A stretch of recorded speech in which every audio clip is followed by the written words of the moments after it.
이정선 광주광역시 교육감은 윤석열 대통령이 쏘아올린 사교육 문제 제기 등과 관련해서 공교육 내 실화에 동의한다며 수능 출제는 교육부의 소관이며 광주시의 입시 정보력은 낙후되어 있는 실정으로 교과서 교육과정을 토대로 한 수능 출제는 불공정을 바로 잡는 것이며 기울어진 운동장을 바로 세우는 것이다.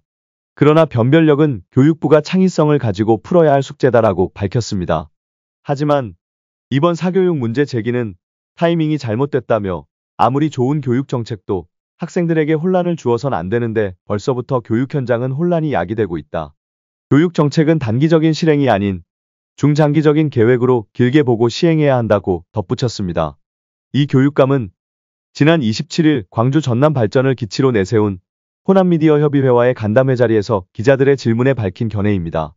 이 자리에서 최근 이슈로 떠오르고 있는 윤석열 대통령의 킬러 문항 배제 및 사교육 문제 제기에 따른 광주교육 대처 방안, 주민직선 사기 이정선 호의 최우선 공약인 학생 눈높이 공부방, 스터디 카페형 365 스터디룸 추진 현황, 광주시 교육감 취임 1주년을 맞이하는 소회 등이 거론됐습니다.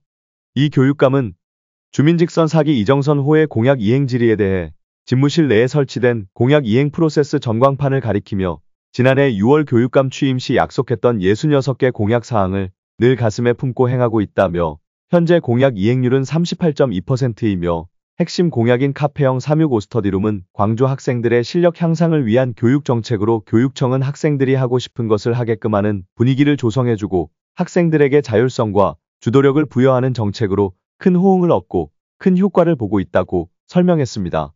이어 취임 1주년을 맞이하는 소회에 대해선 지난 1년간 언론이나 시민단체 그리고 교육관계자들의 비판이나 대안 제시는 많이 받았다.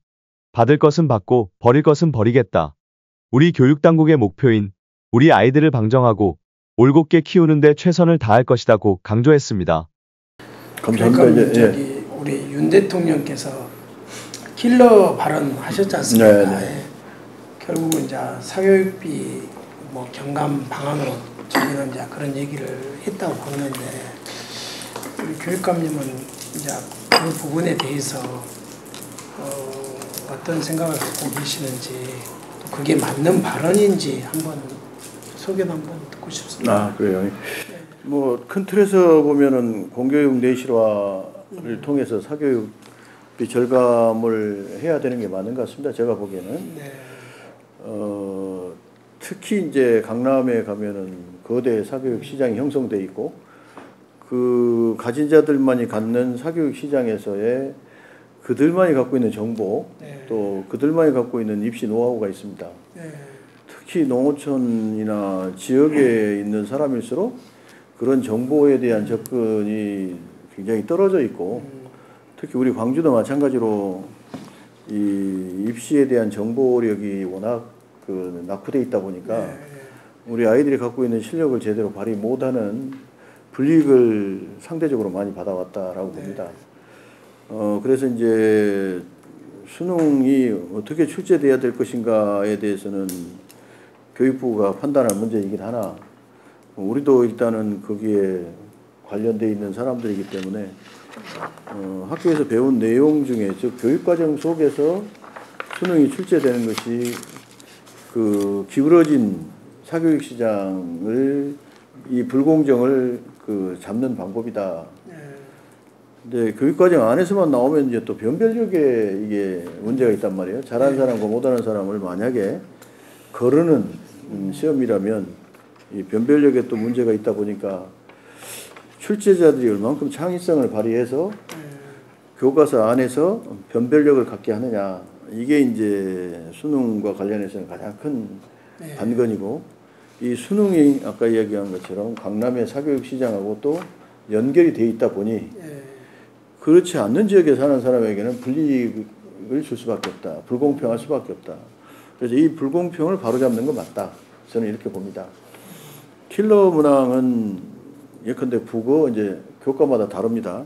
국어의 경우에 그 문항의 어떤 지문이라고 하는 게 있지 않습니까? 그 이제 지문을 보고 이제 그 밑에 질문을 하게 되는데 그 지문이 학교에서 배운 내용이면 지역에 상관없이 모든 아이들이 다 똑같이 그 지문을 쉽게 이해합니다. 그러나 이 교과서에 나와 있지 않은 다른 지문을 만약에 낸다면 그 지문에 익숙한 아이들만 풉니다. 그렇지 못한 아이들은 불이익을 받을 수밖에 없다.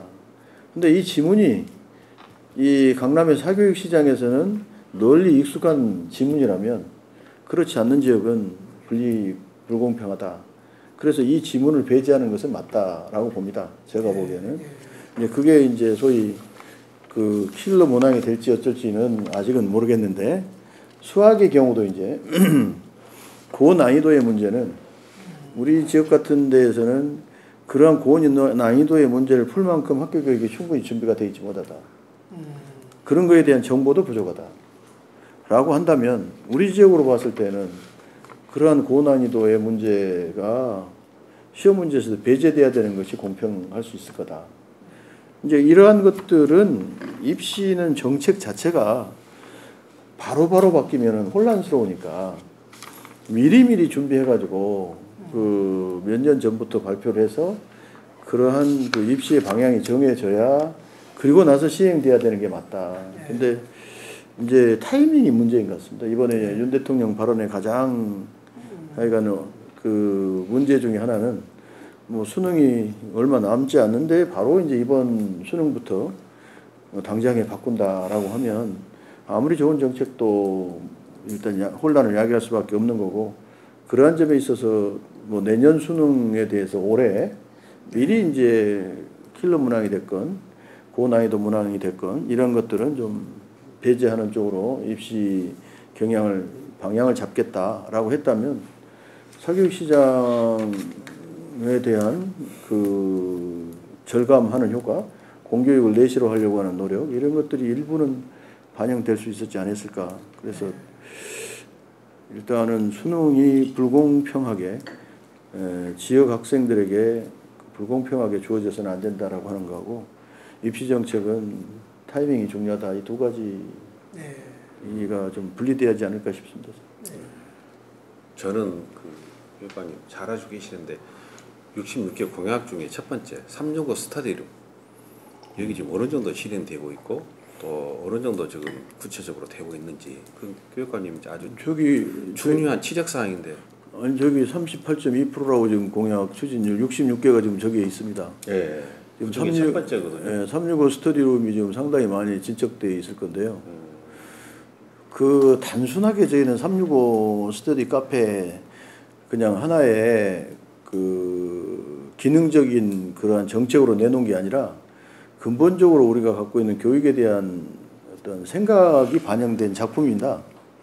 뭐 누군들 작품을 낼 때 고민 안 하고 자기의 그 속에 담겨 있는 뭐 좀 거대하게 이야기하면 철학이 없이 저런 정책을 내기는 어렵잖아요.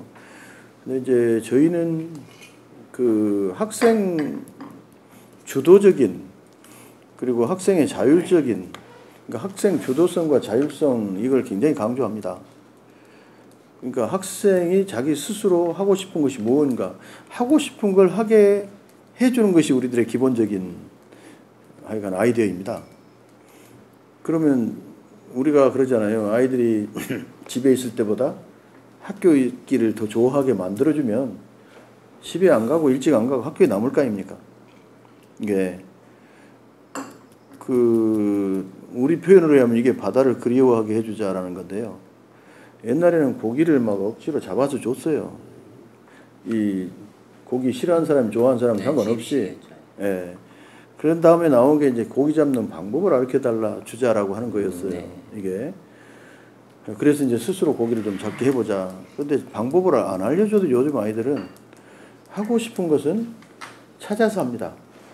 그러니까 하고 싶은 걸 찾아서 하게 하자라고 하는 게 저희가 말하는 바다를 그리워하게 해주자라고 하는 은유적으로 이야기하면 그런 거예요.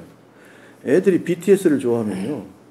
서울을 어떻게 가는지 BTS가 어디서 공연을 하는지 이거 알려줄 필요도 없습니다. 지네가 찾아가가지고 난리를 치고 3박 4일 텐트를 치놓고도 BTS 사인을 받아옵니다. 공연을 듣고. 그럼 BTS를 좋아하게 해주기만 하면 그 다음에 우리가 안 해도 돼요. 그럼 애들이 공부를 좋아하게만 하면 좋아하게만 해주기만 하면 우리는 돼요. 근데 그게 쉽지 않지 않습니까? 그 방법이 365 스터디 카페입니다. 아 그래요? 이게 그 방법이 네. 좋아하게 할 수 있는 방법이 그렇죠. 우리는 꽃 구경 가라고 강요하지 않습니다.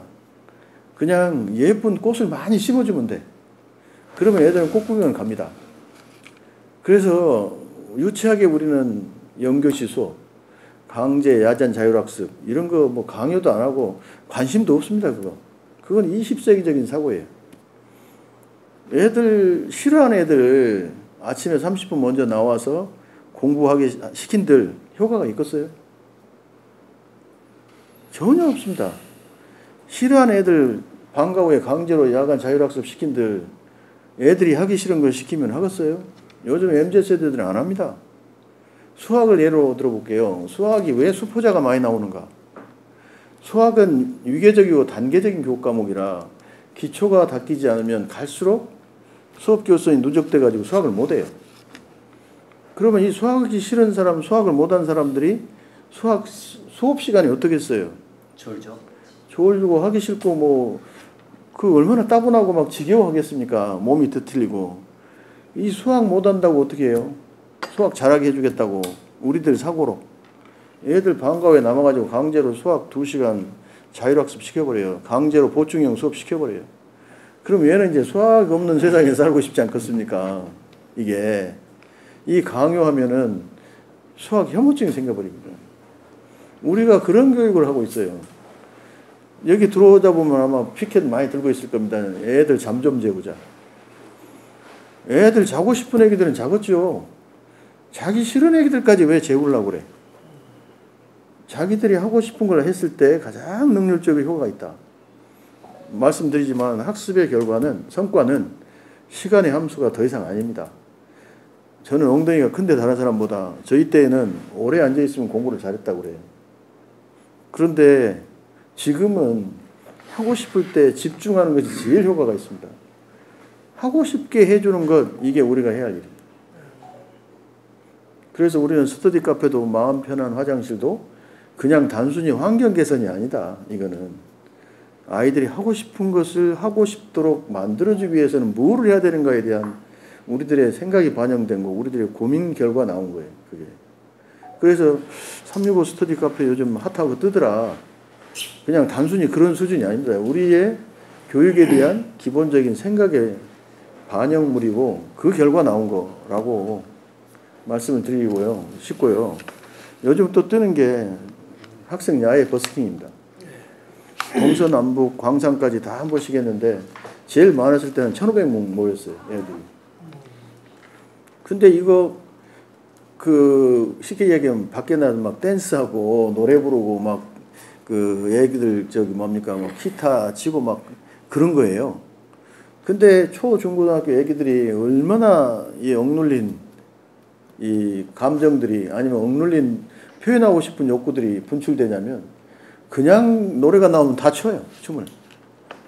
그러한 어떻게 되면 예술적인 끼와 재능이 막 분출되더라는 거예요. 이게. 그런 애들은 그런 애들대로 키워줘야죠. 그런 애들한테 너 왜 BTS 노래 따라 부르고 있어? 그 애들 춤추고 있어. 이렇게 하면 되겠어요? 너는 고급 음악인 성악을 해야지. 그걸 하고 있어요. 그러면 절대 안 된다는 거죠. 그 애들은 그렇게 키워줘야죠. 애들이 하고 싶은 대로 키워주니까 애들이 신바람 나가지고 그 광란에 어떻게 보면 몸짓을 하는 거다. 이렇게 봅니다, 저는. 그래서 애들이 하고 싶은 걸 해주자. 목말라 하는 것들을 채워주자. 저희가 또 뜨는 것 중에 하나가 글로벌 리더 세계 한 바퀴예요. 요즘 학부모님들이 자기 애기 그거 선발 안 돼가지고 난립니다. 프랑스. 네, 프랑스 보내놓고 독일 보냈고 내일 모레 또 미국 가고 또 이태리 가고 또 호주 가고 이제 마지막에는 탄자니아의 봉사활동까지 갑니다. 아프리카. 12팀이 올해 아이들이 가는데 331명이 가요. 학생들은. 이 애들이 그냥 가는 게 아니라 K-팝, K-컬처, K-푸드 플러스 5.18을 가지고 갑니다. 우리 아이들이 독일 베를린 장벽에 가가지고 이 5.18 프레시멈을 했습니다. 프랑크푸르트에서 우리 5.18 퍼포먼스를 했어요. 라이프치히에 가가지고 우리 그쪽 아이들하고 5.18과 민주주의, 기후환경 위기 이거 가지고 토론회를 했어요. 그러한 것을 통해서 이 애들이 글로벌 마인드도 갖고 광주 5.18도 세계화시키고 미션이 주어지니까 얘들이 보람을 더 느끼는 것이지 그냥 관광 데리고 와갖고 야 여기가 나이프치 대학이다. 그냥 여기는 뭐 누가 했던 곳이다. 이렇게 이야기하면 그냥 관광 갔다 오는 것에 불과하다. 그래서 우리는 글로벌 세계 한 바퀴를 갔다 오면 이 세계를 보는 시각도 달라지고 5.18을 세계에 알렸다고 하는 뿌듯함도 있고. 어떠십니까, 교육감님? 이렇게 이제 취임 1주년 되셨는데 이제 이렇게 남아 축하드리고 1주년 되셨는데 이렇게 교육부하고 소통은 좀 잘 되고 계시는지, 또 시교육청 1년 예산에 대해서 좀 만족하시는지, 아니면은 좀 더 증액이 필요한 것인지. 우리는 이번에 이제 광주시가 직제 개편했지 않습니까? 거기에 교육 정책 과인가 그 있더라고요. 우리 시교육청하고 어떤 역할을 하는 것인지 그런 것도 좀 궁금하고. 저희 예산은 지방재정교부금법에 따라 전체 세수의 몇 프로를 받습니다. 네. 그렇기 때문에 예산을 확보하기 위해서 실제로 대학에 있을 때는 앵벌이를 제가 엄청 많이 다녔고요. 네. 그 보람으로 총장을 했습니다. 네. 그런데 교육청에 오니까 앵벌이가 필요가 없습니다. 네. 일단 재원은 지방재정교부금법에 따라서 그의 세수가 많이 거치면 많이 주는 거고, 세수가 안 거치면 조금 주는 거고, 이제 그렇게 돼 있습니다. 시스템이. 네. 이제 그 이외에 특별 교부금이라고 하는 게 있습니다. 네. 여러 사업들. 네. 그러니까 그런 사업을 많이 딸수록 사업도 다양하게 하고 특별히 예산이 늘어나요. 네. 이제 이제 그거 하기 위해서 몇 번 갔습니다. 네. 다른 시도는 안 갑니다. 일단 그거 하고 이제 내일 모레도 또 한번 갑니다. 그거는 이제 우리 학생 수가 감소됨에 따라 교사 수를 감액을 시켰어요. 교육부가 1차로. 네. 그래서 이쪽 지역은 서울은 그렇게 할지도 모르겠지만 학생 수를 좀 조정을 다르게 해달라라고 하는 것을 이제 요구하러 이제 가는데, 그런 일하러 이제 교육부에 주로 가고 있고요. 네. 그리고 최근에 이제 시가 뭐 교육을 강화하기 위해서 그 직제 개편을 했다고 해요. 7월 1일부로. 네. 근데 이제 우리도 시하고 협력을 강화하기 위해서 기존부터 우리 교육협력관이 파견돼 있습니다. 네. 시청에도. 네. 그리고 시의회도 또 교육협력관이 파견돼 있고. 네. 그 이외에도 이제 대학과 연계 협력한 사업을 많이 하려고 전남대학도 파견을 시켰고요. 네. 교육부에도 파견이 가 있고. 이제 필요한 기관은 그렇게 파견을 보내서 저희도 연계 협력을 하고 또 정보도 받고 우리가 필요한 것들을 얻고 그렇게 하고 있죠. 네. 저는 지난해 10월께 전남대학교에서 국정감사에 있었단 말입니다. 저희 옆에서 같이 쭉 갔었어요. 그때 보니까 이태규 국회의원 감사관장께서 보고 자료하고 발표 자료가 틀리다 해가지고 똑같은 문제인데 우리 광주나 전남이나 전북이나 제주에서 저희들이 봤을 때는 교육감님이 자기 발표도 잘하시고 호평도 받고 그랬단 말입니다. 근데 언론의 회사되기는 교육감님 주로 회사가 됐어요. 뭔 줄 난다 어쨌다 해가지고. 그래서 지난 1년에 그 언론에 대한 어떤 소원한 관계가 좀 있지 않았을까 하는 부분이 좀 든단 말입니다. 저는 드라이합니다. 그래서 이제 일단 이태규 의원님에 대해서는 뭐 제가 뭐 불평을 하거나 원망하고 싶은 마음은 없고, 그 4개의 교육청이 자료를 내기 전에 다 똑같이 모여서 네. 똑같은 포맷으로 똑같은데 같이 내기로 합의를 하고 그렇게 냈어요. 그러니까 이제 이태규 의원님이 뭐 후다못해 군기잡기를 했는지는 잘 모르겠으나 아니 교육감이 대표성으로 아니, 그렇게 제가 말씀드리고 싶은 것은 언론 관리가 조금 소원해서 굳이 이것을 거론할 필요도 없었는데도 불구하고 이제 교육감이 주로 도마에 올랐지 않느냐. 그래서 국정감사에서 야단을 맞았으니 잘한 일이건 잘못한 일이건 뭐 그거는 뉴스감 아니겠습니까? 교육감이 또 아신다 하면 드라이 하신다니까 뭐 하면 정현이가 한 말. 아까 킬러그램 그 관해서 그것들을 좀 작년까지는 교육부에서 킬러그램 관련해서 저는 변경사항이 없다고 했어요. 근데 뭐 올해 갑자기 대통령 한마디에 교육부에서 필름과 관해서 이야기를 했어요. 그런 방법은 어떻게? 저는 뭐 교육부 대변인이 아니라 뭐라고 말씀드리긴 어렵지만 이게 어떻게 보면 학생들의 수능에 관한 문제가 그러니까 그것이 타이밍 제가 말씀드렸는데 이때 그런 것이 발표되면 혼란스럽다는 거고요. 현장은. 그래서 미리미리 그러한 정책은 발표를 해서 대비를 할 수 있도록 해주는 게 맞다. 이제 이렇게 말씀드릴 수가 있고 아마 다음 주에 사교육비 경감 방안이 교육부에서 발표될 것 같은데 저희들한테는 미리 교육부가 이제 이러이러한 내용이 그러니까 담겨 있을 거다라고 하는 것은 말씀을 해 주셨어요. 그리고 학교교육 역량 강화 방안에 대해서 이미 발표가 됐는데 그 부분도 이제 저희들한테는 미리 이러이러한 내용이다라고 소개를 해 주었던 부분이고 사교육비 역량 강화 그러니까 사교육비 경감 방안 중에 이제 거기에는 킬러 문항 뭐 이런 것은 없습니다만은 큰 기조는 사교육비 경감 쪽으로 가고 있다. 근데 대통령이 한 말씀에 뭐 일이 됐는지 없는지 그거는 당신이 의도했는지 어쩐지 모르겠고 일단 킬러 문항은 그 발표는 지금으로서는 현장을 혼란스럽게 한다. 그거가 팩트인 것 같습니다. 한 말씀 하겠습니다. 지금 방금 교육감님께서 말씀하셨듯이 그 혼란이 예상되고 있는데 그럼 우리 강주시 입장에서는 지금 어떤 대응책을 마련하고 있는지 혼란을 좀 구체적으로 얘기해 주십시오. 저희 또 진로 진학과가 올해 조직 개편으로 생겼잖아요. 3월 1일 날.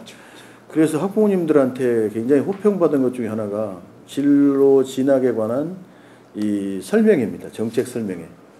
저희가 지금 고등학교 1, 2, 3학년 모든 선생님들 다 그리고 3학년 진로 진학 부장들은 여러 번 학부모들은 지금 3차에 걸쳐서 대학 입시 설명회를 했습니다.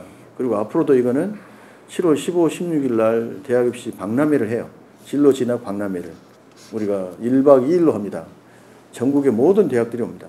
그래서 이제 우리 학부모나 학생들이 정보가 없어서 자신이 원하는 상급학교에 못 가는 일이 없도록 강남의 정보를 그대로 저희가 강남보다 오히려 능가한 정보를 줄 수 있도록 그렇게 해오고 있기 때문에 그리고 24시간 진로 진학 관련 상담 체제를 갖춰 있어서 학부모님들이 궁금한 거는 언제든지 묻고 어떻게 대비할 것인가 이런 것에 대해서는 안내를 하고 있고요. 아마 이번 시험은 그 EBS에서 주로 많이 의존하지 않을까 이렇게 이제 저희가 추측을 하고 그거에 대해서 이제 진로 진학 부장들이 한꺼번에 모여서 지난주죠. 광주 진로 진학 부장들이 앞으로 수능은 이렇게 예측됩니다 해서 그 대책을 또 발표를 했었습니다. 그래서 학교마다 1인 1디렉터, 1기계교 1디렉터가 있어서 대입 그 사람들이 이제 갖고 있는 정보를 또 단위 학교에서는 다 설명을 할 거고요. 그래서 우리 아이들이 이러이러한 방향으로 수능 대비를 해 주십시오.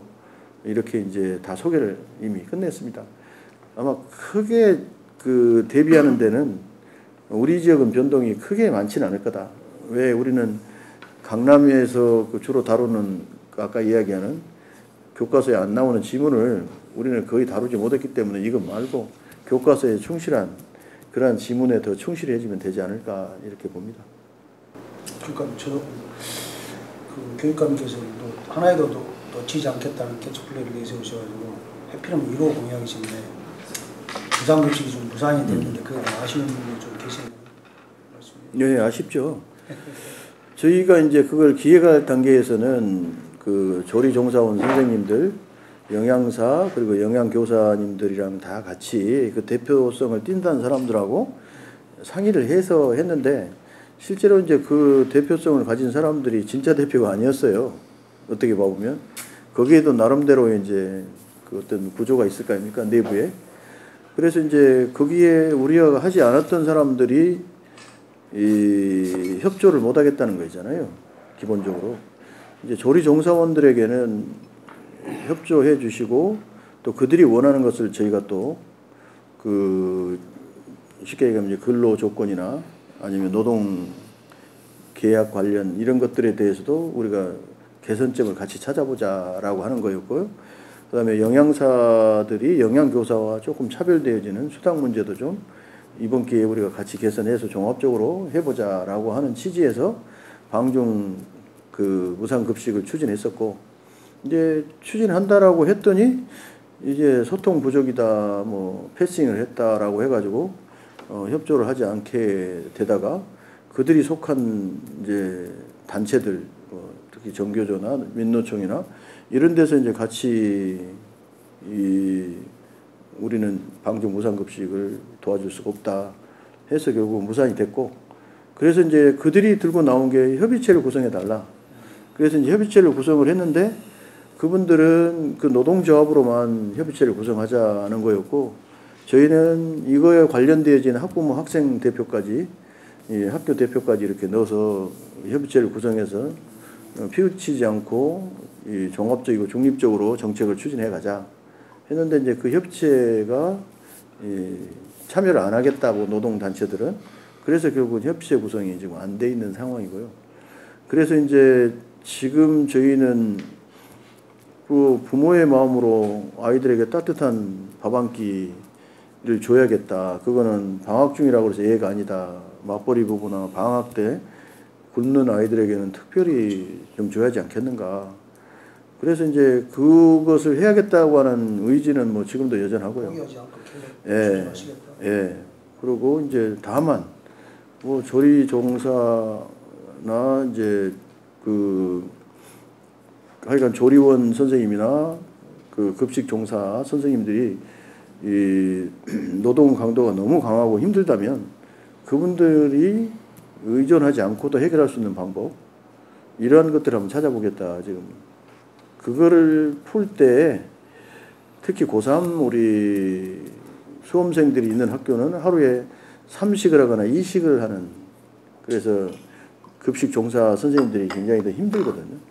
그래서 그 고3 학생들의 석식 문제까지 그분들의 힘을 안 빌리고도 해결할 수 있는 방법들을 지금 패키지로 찾고 있는데 아마 곧 방법이 나오지 않을까 싶습니다.